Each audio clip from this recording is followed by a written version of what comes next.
Bonjour à tous, j'espère que vous allez bien. Je vous dis souvent que je suis ravie de vous retrouver et vous pouvez pas savoir à quel point aujourd'hui c'est particulièrement le cas. On va dire que ce début d'année 2025 a été assez difficile pour toute ma petite famille. Alors je vais vous proposer une petite explication condensée, tout simplement parce que j'ai pas vraiment le courage, je pense que ça se voit, mon énergie n'est pas au top non plus. J'ai pas vraiment le cœur à rentrer dans les détails et à en parler pendant une demi-heure, mais il y a quelques jours, notre chien Sam s'est fait opérer. Seulement une petite opération de stérilisation s'est transformée en une situation hyper compliquée. En gros, depuis que Sam est arrivé à la maison, on savait qu'on allait devoir le faire opérer, tout simplement parce que un de ses testicules n'était pas descendu, ce qui arrive parfois chez les chiens et j'imagine chez d'autres animaux aussi. Et le problème, c'est que c'est pas grave de façon imminente, mais dans 5 ans par exemple, ça aurait pu provoquer pas mal de problèmes et notamment se transformer en tumeur et tout ça. Donc évidemment on avait pris la décision de le faire opérer dès que ça serait possible. Seulement en se rendant chez notre vétérinaire pour des petites échographies préliminaires, il s'avère que les résultats en fait de ces échos ont montré que Sam avait une déformation de la vessie. Donc après en avoir parlé avec son confrère spécialiste de cette zone et chirurgien, il a été convenu que quitte à l'ouvrir en région abdominale pour justement retirer ce testicule, et bien ils allaient en profiter pour l'opérer au niveau de la vessie. Et ça a été la descente aux enfers, puisque en fait en l'ouvrant, ils ont découvert un kyste de 5 litres qu'il avait dans son abdomen, qui visiblement avait énormément grossi depuis que les échographies avaient été réalisées. Et je vous passe les détails, mais ça a été une opération très compliquée, parce qu'en fait le kyste s'était accroché à d'autres organes vitaux, et en fait ce que ça a aussi provoqué, c'est que ce kyste prenait tellement de place qu'un de ses reins était probablement déjà défaillant à la base, mais ça n'a pas dû arranger sa croissance. Et ils ont été en fait obligés de retirer donc non seulement ce kyste, mais en plus son rein. Alors par chance, ce jour-là, ils étaient 3, puisqu'il y avait notre vétérinaire, le chirurgien et l'apprenti du chirurgien. Et ils ont réussi en fait à déloger ce kyste très très compliqué. Et ils nous ont bien fait comprendre qu'on n'était pas passé loin du tout, que c'était hyper rare déjà, que un kyste comme ça, à la limite, ils en avaient jamais vu. Évidemment, la convalescence de Sam, les jours qui ont suivi, a été un peu compliquée. Alors, c'est un champion, mais je peux vous dire que j'ai rarement vu en fait autant de résilience, parce que le pauvre, il a subi une opération hyper lourde et pourtant, au bout de 2 jours, il essayait au maximum, si vous voulez, de remarcher.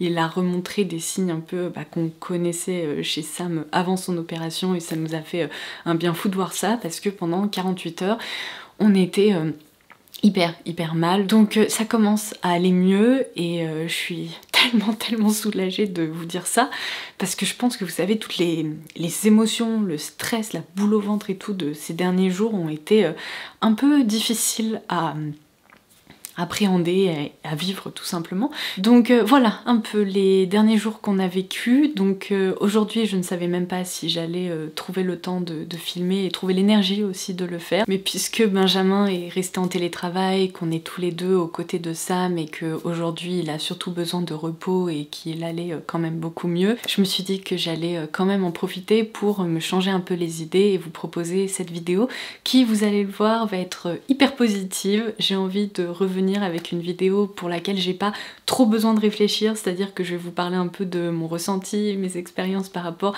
à des produits qui m'ont beaucoup plu ces dernières semaines, et ça sera très bien comme ça. Alors du coup, j'ai réuni à côté de moi une sélection de produits exclusivement proposés à petit prix, qui sont tous issus de la catégorie drugstore ou bien K-beauty. Il y a des pépites avec un rapport qualité-prix justement qui est complètement dingue, et je voulais vous en parler. Alors du coup, je vais commencer par la section dédiée à la K-beauty, puisque je sais à quel point vous aimez lorsque je partage ces petites pépites que j'arrive à dénicher avec vous. Comme d'habitude, tous ces produits sont disponibles sur l'e-shop de YesStyle, qui est, vous le savez, mon e-shop de référence, non seulement en matière de produits sud-coréens, mais également japonais, même parfois thaïlandais. Alors je remercie l'équipe de YesStyle de collaborer avec moi sur cette petite partie de la vidéo, puisqu'ils m'ont proposé de booster le code promo exclusif que je partage avec vous depuis un long moment maintenant.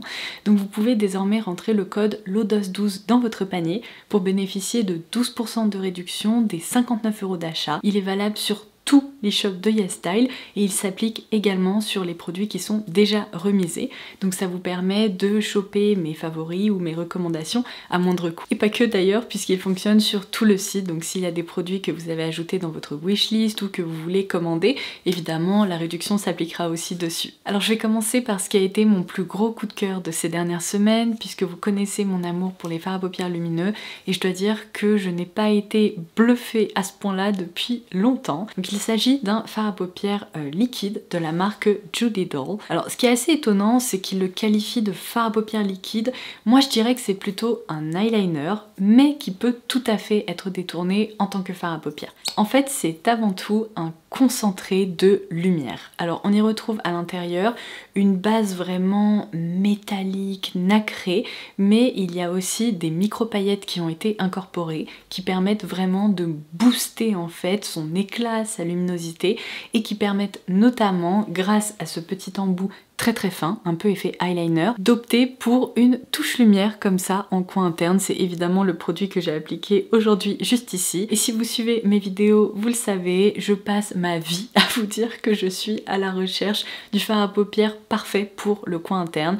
Et ça y est, je l'ai trouvé. Autant vous dire que je suis ravie, puisque déjà son applicateur en fait un peu effet eyeliner est absolument idéal. Ça permet d'éviter, vous savez, comme par exemple avec certains fards à paupières poudre, d'appliquer un halo un peu trop large sur cette zone. Moi je préfère lorsque on le fait de façon très précise pour que ce soit plus élégant et que ça fasse son boulot, c'est-à-dire de réveiller le regard. Mais malgré le fait que sa base soit un peu transparente, je le trouve suffisamment pigmenté, comme je vous le disais, pour pouvoir le détourner en effet en tant qu'eyeliner ou bien carrément en tant que fard à paupières, et on peut ainsi le porter seul ou le tapoter un peu comme un top coat lumineux par-dessus d'autres fards. Du coup je suis trop contente de cette trouvaille. Il me semble qu'il y a deux autres teintes qui sont proposées. Évidemment je vous laisserai toutes les références dont je vous parle directement en barre d'infos, mais je l'aime tellement, c'est tellement un produit 3 en 1 que je vais aussi commander les deux autres teintes de façon à pouvoir les tester, à vous en reparler. Je vous proposerai des swatchs aussi, mais en tout cas celle-ci a vraiment intégré mon tiroir de salle de bain et tous les matins mon petit plaisir c'est d'appliquer ma petite touche lumière grâce à lui en coin interne. Alors ensuite je vais rester sur la marque Judy Doll, puisque j'ai trouvé un produit qui franchement a été pensé pour moi,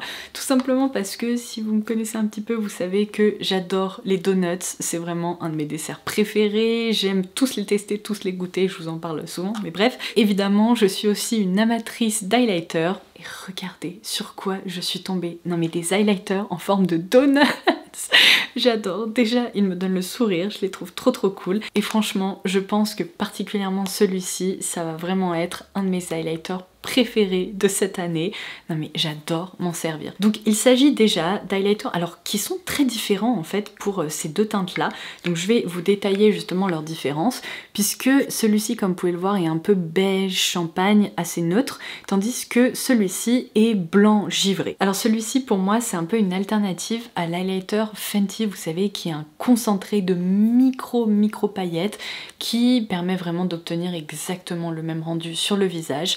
Donc c'est un highlighter blanc mais pas vraiment blanc, qui joue sur une base complètement transparente, qui dépose cet effet vraiment givré, presque un peu métallique, micro-pailleté sur le teint. C'est l'highlighter que j'ai appliqué aujourd'hui, je vous montrerai des images à l'écran parce que je voulais justement vraiment vous montrer son rendu. Je pense que c'est un produit qui ne vous plaira que si vous aimez les effets ultra lumineux et que ce côté un peu micro-pailleté ne vous dérange pas. En revanche, si ça vous dit pas du tout, et sincèrement je peux l'entendre, parce que je pense que c'est pas la préférence de la majeure partie des personnes qui se maquillent. Si vous êtes à la recherche d'une option parfaite pour le quotidien, c'est-à-dire un highlighter qui est fin, qui est très soyeux, qui n'est pas trop pigmenté, dont la texture se diffuse, vous voyez, super facilement, mais qui réfléchit bien la lumière. Dans ce cas-là, il faudra vous tourner vers cette teinte-ci, qui est vraiment idéale.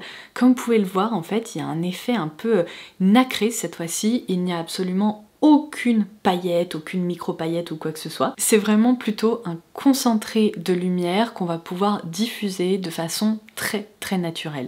Et ce que j'adore, c'est qu'on peut aussi le construire avec une fine couche. Et bien il se voit, il rehausse l'éclat du teint sans en faire trop. On n'a pas l'impression, si vous voulez, que vous avez appliqué un highlighter ultra métallique.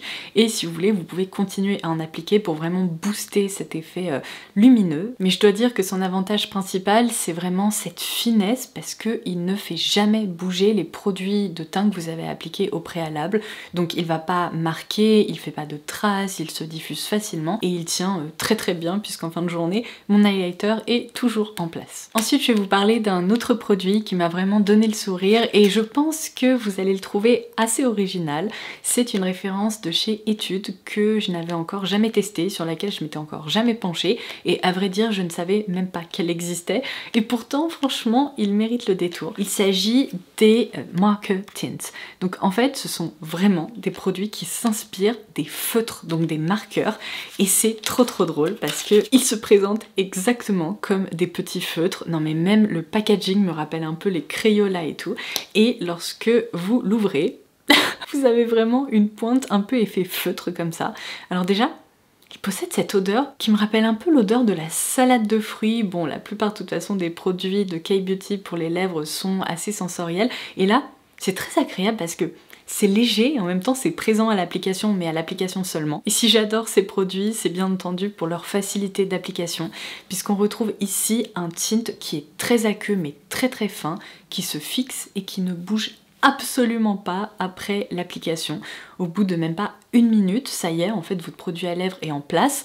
Il teinte très bien les lèvres, c'est-à-dire que même si vous passez un coton démaquillant ensuite, ça ne retirera pas le tint, ou peut-être juste la couche superficielle, mais en tout cas la couleur va vraiment s'incruster, si vous voulez, dans vos lèvres.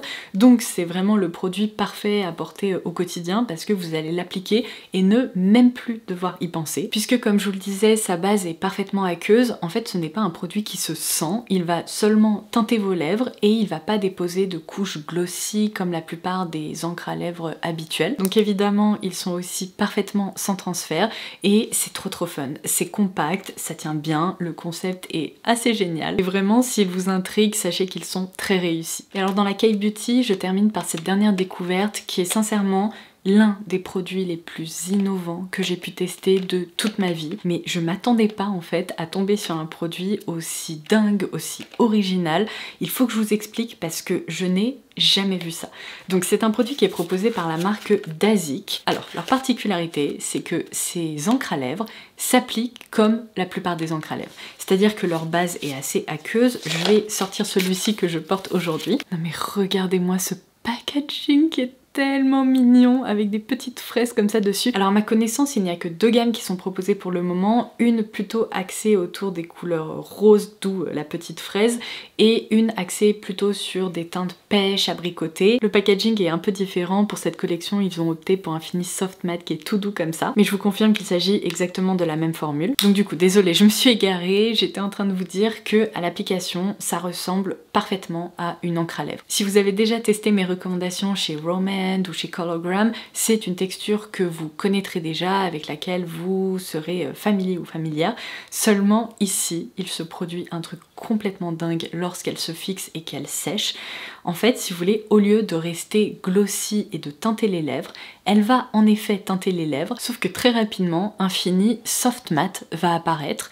Donc non seulement ce produit va s'affiner, mais en plus il va lisser la bouche. Dites-vous que ce matin, là en fait il fait très froid et vous doutez que ces derniers jours, puisqu'on a dû sortir Sam plusieurs fois pour l'emmener chez le veto, même en plein milieu de la nuit alors qu'il faisait -3, mes lèvres ont pris un sacré coup, j'avais vraiment des petites, j'allais dire des fissures, mon dieu je n'arrive plus à parler, mais vous comprenez, en gros j'avais vraiment des petites peaux mortes, la surface des lèvres qui est d'ailleurs là encore si je touche assez irrégulière.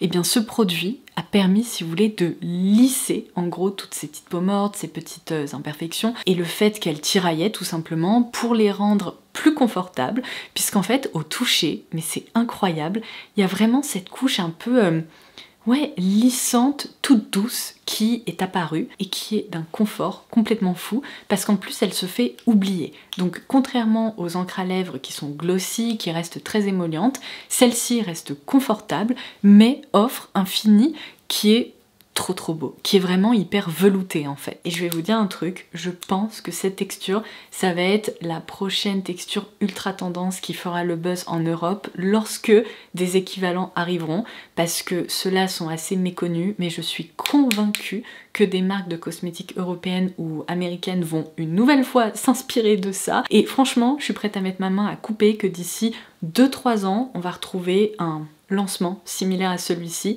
parce que waouh quoi, mais vraiment, n'attendez pas qu'il existe des équivalents, testez cela et vous m'en direz des nouvelles, c'est incroyable. C'est pour ça que j'adore les cosmétiques, parce que malgré mes années d'expérience et de tests dans ce domaine, j'arrive encore à être surprise. Et ça c'est quand même assez dingue. Alors, puisque j'ai très hâte de retourner faire des câlins à mon petit Sam, je vais passer à la catégorie drugstore et après je vous laisserai. Donc dans cette sélection, il y a quand même pas mal de nouveautés. Je vais commencer par ce produit de chez Maybelline qui s'appelle le Super Fluff, qui se présente comme ceci, qui vient tout juste d'être lancé, c'est vraiment une des nouveautés de ce début d'année, et il est qualifié de mousse à sourcils. Alors, j'avais trop hâte de le tester, tout simplement parce que, vous le savez sûrement si vous avez regardé mon best-of 2024, je n'ai pas arrêté durant l'année qui vient de s'écouler d'utiliser le Super Lock, et ce que je vous avais dit, c'est que j'aurais vraiment aimé que Maybelline développe une version teintée, parce qu'il s'agit ici d'un mascara transparent qui permet de coiffer, discipliner les sourcils, et surtout bien les fixer en fait. Bon, malheureusement, cette nouveauté, ce n'est pas ce produit en version teintée. On est ici sur un mascara à sourcils un peu plus classique, on va dire, avec un petit embout comme ça, qui va à la fois permettre de combler les petits trous, mais aussi de maquiller les sourcils, tout en apportant un effet un peu volumisant en fait. C'est-à-dire qu'après application, ce produit va vraiment donner l'illusion de sourcils qui sont plus fournis, plus denses et un peu plus, en fait, fluffy quoi. Je vais vous montrer des images à l'écran, mais c'est un produit qui porte très bien son nom. Le souci, c'est qu'il ne fixe pas vraiment. C'est-à-dire que si vos sourcils ont tendance à bouger un peu en cours de journée, ils bougeront. C'est vraiment plus un produit de maquillage qu'un produit de fixation.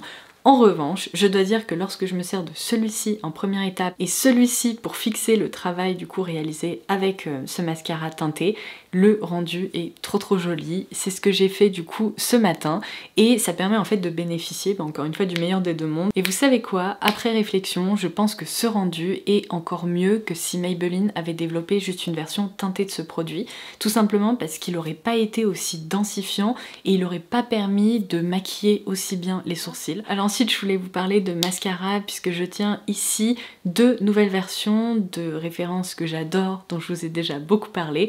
Évidemment le Firework de Maybelline ainsi que le Panorama de L'Oréal qui font partie de mes mascaras préférés en fait de la catégorie drugstore depuis 2 ans je dirais pour celui-ci et 1 an pour celui-ci. Entre nous, je ne comprendrai jamais pourquoi les marques ne lancent pas d'emblée en fait la version extra noire de leur formule, parce qu'ils font tout ça, particulièrement dans la catégorie drugstore. Ils nous lancent par exemple le panorama normal, classique, donc en version noire, puis ensuite la version waterproof, puis ensuite souvent la version extra noire, et après ils déclinent parfois le mascara en version colorée, donc marron, bleu, bordeaux, etc. C'est pas toujours le cas, mais ça arrive. Et moi je me dis toujours, mais pourquoi est-ce que vous nous proposez pas la version extra noire dès le départ en fait? Parce que la plupart des gens en fait, c'est évidemment ce pourquoi ils vont opter, parce que ça permet de maquiller les cils de façon beaucoup plus rapide, on a besoin de moins de produits, on y passe moins de temps et le résultat est plus impactant. Donc pour moi ça fait vraiment partie des mystères de l'industrie cosmétique. J'ai l'impression que vous savez, ils nous tentent avec un mascara qui nous plaît et qu'on a adopté, et là paf, sorti de nulle part, il y a la version extra noire qui débarque, un peu pour que on ne s'éloigne pas de la franchise, vous voyez ce que je veux dire? Et je trouve ça extrêmement frustrant, parce que du coup évidemment j'ai testé les deux, je connaissais déjà les versions originales, et je peux vous dire que à choisir, évidemment que j'opte pour ces deux-là, parce qu'elles sont bien plus réussies. Franchement, le rendu est ultra joli, il est intense, on retrouve exactement la même brosse, la même formule, c'est juste que ce sont des versions plus pigmentées. Donc au lieu de me dire bah je vais passer 2 couches, même parfois 3 couches, là franchement en une couche, et bien pour le quotidien c'est parfait pour moi. Donc le Firework, que vous dire, mis à part le fait que c'est une brosse qui est assez souple, donc vraiment facile à manipuler, et c'est avant tout un mascara qui permet de séparer la frange de cils et les étirer, donc vraiment apporter apporter de la longueur. Le Panorama est plutôt un mascara longueur certes, mais qui apporte aussi un petit peu de volume, en tout cas je trouve un peu plus que le Firework. Donc voilà, si vous aimiez déjà ces mascaras, lorsque vous les aurez terminés, si vous voulez les racheter, sachez que vous pouvez désormais opter pour la version Extra Black et franchement l'un comme l'autre sont très réussis, à tel point qu'on en oublierait en fait presque les versions originales. Alors ensuite, au mois de décembre, on avait testé ensemble une base de teint de la marque Glow Hub qui m'avait beaucoup plu, mais qui s'apparentait un petit peu au Hollywood Flawless Filter de Charlotte Tilbury, dans le sens où sa base était un tout petit peu pigmentée. Alors c'est pas vraiment une base teintée si vous voulez, c'est avant tout une base qui apporte de l'éclat et de la lumière, mais qui possède un petit peu de pigment, donc qui permet quand même d'unifier un peu le teint. Et là ce mois-ci j'ai testé une autre base qui est proposée au sein de cette marque, s'intitule la Eye Glaze, qui a évidemment été pensée pour apporter non seulement beaucoup d'éclat, mais presque offrir un rendu un peu effet glass skin au visage, et je dois dire que c'est très réussi. Donc si vous êtes à la recherche d'une base qui n'est pas nacrée, qui n'est pas en fait lumineuse en tant que telle, mais qui finalement va déposer presque un film qui ressemble à un film hydratant sur le teint, c'est vraiment une référence qui pourrait vous plaire. Seulement, je trouve que ça vient aussi lisser la peau et à chaque fois que j'applique un sérum teinté ou une crème teintée par-dessus, je trouve que l'application est presque facilitée. Donc ça c'est un super produit. Et je vais terminer par deux nouveautés chez L'Oréal Paris qui ont réussi à me séduire. Alors déjà, alléluia, mais vraiment parce que depuis le temps que je recherche un fard à paupières stick qui soit très lumineux, vraiment parfait pour le quotidien, et bien ça y est, je crois que je l'ai enfin trouvé. Donc c'est le nouveau Shadow Stick, parce que des trucs comme ça, L'Oréal en a déjà proposé, mais je crois que ça c'est une nouvelle gamme avec des nouvelles teintes. Et regardez-moi ça, non mais j'étais trop contente. Alors entre nous, ce n'est pas aussi lumineux que le fard Judy Doll que je vous ai présenté au début de cette vidéo.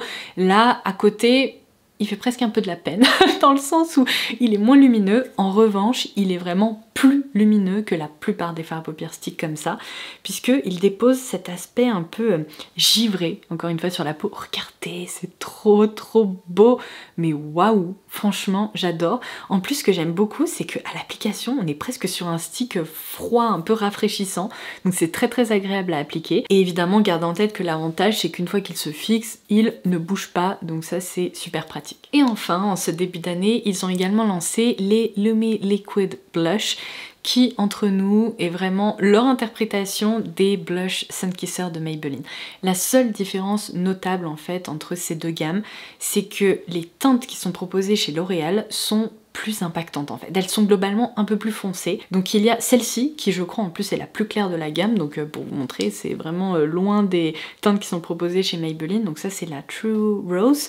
Il y a aussi une teinte un peu plus mauve et une teinte carrément rouge punchy. Il n'y en a pas beaucoup dans cette gamme, je crois qu'il n'y en a vraiment que 3, mais si vous avez une peau moyenne à foncée et que les Sunkisser ne ressortaient pas assez sur votre peau, je pense que ça pourrait être une excellente option pour vous, puisque comme je vous le disais, les teintes sont plus foncées et globalement plus pigmentée que celle des Sunkisser. De même, si vous aimez bien la texture des Sunkisser, qui est vraiment selon moi une texture de blush sérum, mais que vous la trouviez presque un peu trop fine, pas assez pigmentée, peut-être que ça pourrait être la réponse à vos besoins et vos envies, parce que en fait la base est strictement la même, moi je vois pas de grande différence, et en fait tout comme les Sunkisser, lorsque vous les étalez, je suis en train de faire un peu n'importe quoi mais c'est pas grave, ça va fonctionner, vous allez pouvoir remarquer qu'il y a un éclat naturel en fait au sein de cette texture, puisqu'il y a des reflets un tout petit peu doré, mais gardez en tête que ça reste hyper facile à porter parce que généralement je déteste ça. Par exemple le blush Orgasm de NARS est vraiment trop doré pour moi. Là c'est pas le cas.